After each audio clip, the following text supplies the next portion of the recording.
Okay, so now we're behind the dry cleaning machine, and here we've got the air regulator, and followed by that is the actual air oiler. Now, some machines don't come with the air oiler, and it would be considered an aftermarket accessory. You can probably obtain one of these from your equipment distributor, or maybe from a place like Grainger or a hardware store. So let's first look at the air regulator.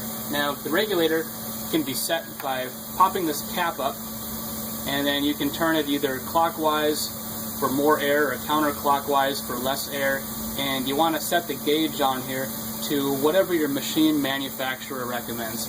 And this one happens to have the tag back here, and it says recommends between 87 and 116 psi. So we got this one set at 90, which is just fine. Next thing that we have here is the air oiler. And the air oiler's got three different parts. It's got the adjuster on the top. It has the pin here where the oil actually goes into the airstream. And then below that we have the bowl, which is where the fresh oil goes.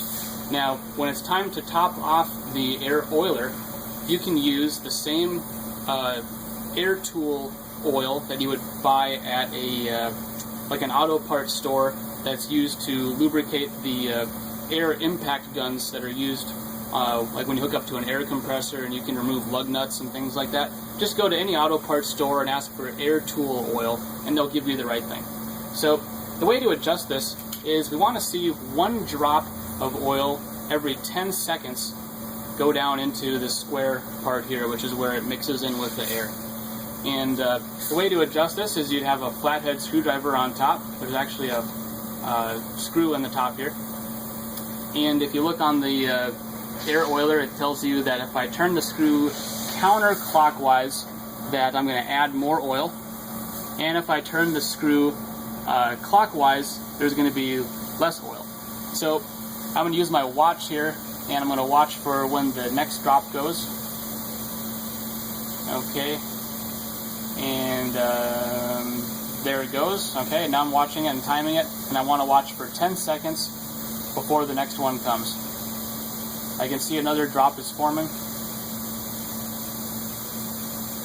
Okay, it's just a little bit slow, so I'm going to add a little more oil. So I'm just going to turn this counterclockwise a little bit, and now I'm going to time it again.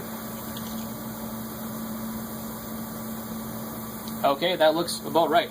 So now we've adjusted the air oiler, and like I said, you should check this about once a month.